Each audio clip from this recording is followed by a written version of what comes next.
पूरा धमकियां दी गई हमारे लोगों को। पहले तो खैर ऑफर किया गया कि देखें नून लीग में चले जाएं, और फिर धमकियां भी दी गई कि अगर आप नहीं जाएंगे तो ये हो जाएगा, हम आप फलाना कर देंगे।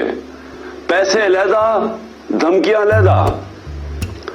और एक चीज जो सबको कही गई, मैं आज आप भी है और ये मेरी कौम भी सुन रही है, ये एक चीज कही गई कि देखें पीटीआई की कोई फ्यूचर नहीं है, इमरान खान की कोई फ्यूचर नहीं है। इमरान खान पे हमने रेड लाइन लगा दी है। लोगों को डराया जा रहा है कि जी हमने तो उसको तो माइनस कर दिया, उसकी तो फ्यूचर ही नहीं है। देखिए आप सबके लिए भी, और मैं अपनी कौम जो देख रही है, मैं सबके लिए आज एक पैगाम देना चाहता हूं। स्वाय अल्लाह के और उसके बाद ये जो कौम के वारिस हैं अल्लाह के बाद, वो पाकिस्तान की अवाम है। किसी के ऊपर सिर्फ रेड लाइन पाकिस्तान की अवाम डाल सकती है और कोई नहीं डाल सकता। और जो भी ये समझता है, जिसमें भी ये तकब्बुर है, ये जो रौनत है, ये तकब्बुर कि जी हमने रेड लाइन डाल दी, ना उनके अंदर अकल है। सिर्फ बेवकूफ इंसान ऐसी बात कर सकते हैं। ना उनको सियासत की समझ है, ना उन्होंने तारीख पढ़ी हुई है, ना उन्होंने इस मुल्क की तारीख पढ़ी हुई है। जिसने भी कोई थोड़ा पढ़ा लिखा आदमी जिसने तारीख पढ़ी हो, वो कभी भी इतनी अहमकाना बात नहीं कर सकता। हमेशा एक मुल्क के अंदर अवाम फैसला करती है किसके ऊपर रेड लाइन डाली जाती है और नहीं डाली जाती। आप माशाअल्लाह, और मैं अल्लाह का हाथ उठा उठा के शुक्र अदा करता हूं कि अल्लाह ने आज आपकी जमात, उसको आज वो मुकाम दिया है। 70 साल मेरी उम्र है। मैं आपको पूरे यकीन और वसूख से कह सकता हूं कि पाकिस्तान की तारीख में कभी किसी जमात को वो मकबूलियत नहीं मिली जो माशाअल्लाह अल्लाह ने आपकी जमात को दी है। और अगर किसी को शक था तो उठा के देख लें।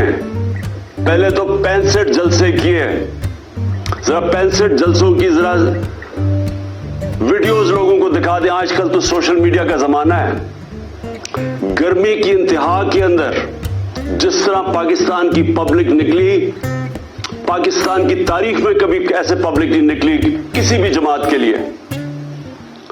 पब्लिक ने बार बार बताया वो किधर खड़ी है, वो आपके साथ खड़ी है। जब हमारी हुकूमत एक साजिश के तहत गिराई गई, 9 अप्रैल को जब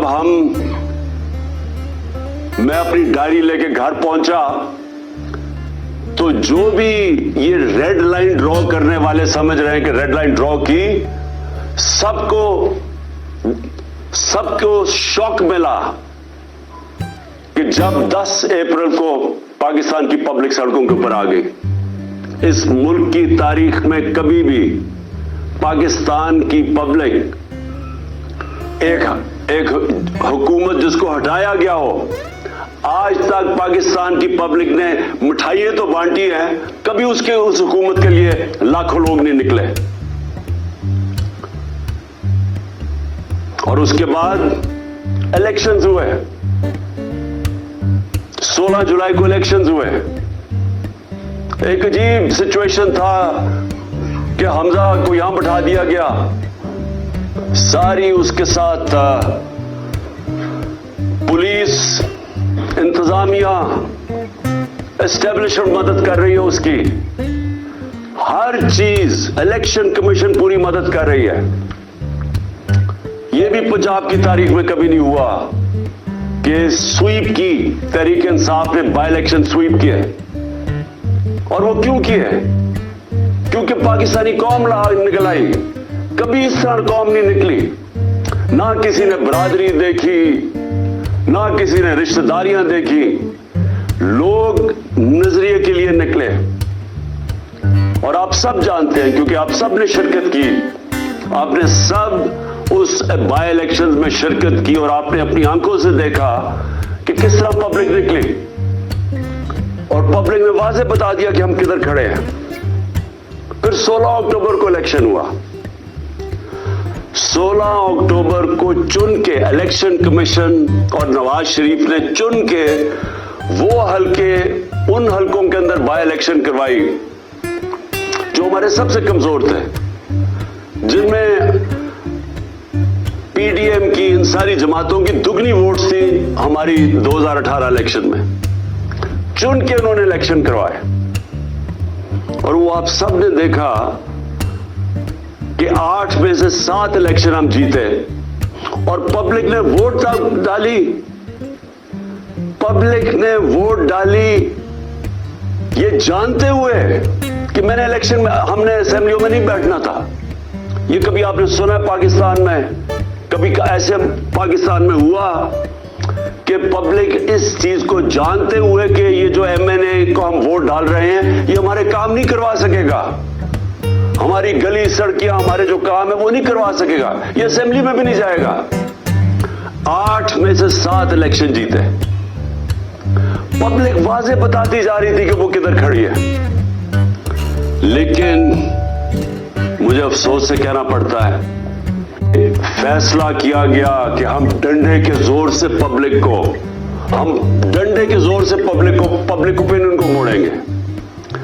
अब ये भी कौन से जीनियस ये सोच रहा था, कैसा ज़हन ये चीजें सोच रहा था, कौन सा, यानी मैं कई दफा हैरान होता हूं कि ये कौन फैसले ऐसे करता है कि जब पता है कि पब्लिक किधर खड़ी है, उसके बावजूद इन्होंने फैसला किया कि जानवरों की तरह, भेड़ बकरियों की तरह डंडे के जोर से हमें लगाएंगे उस लाइन पे कि जी चोरों को हम किसी तरह मान लें। सारी कोशिश हो रही थी कि किसी ना किसी तरह पाकिस्तान कौम इन चोरों को, जिन्होंने 30 साल से इस मुल्क को लूटा है, जिनके दौरान हिंदुस्तान भी हमारे से आगे निकल गया, बांग्लादेश भी आगे निकल गया, जिसके दौरान पाकिस्तान दुनिया में पीछे रह गया, हर चीज में हम पीछे रह गए।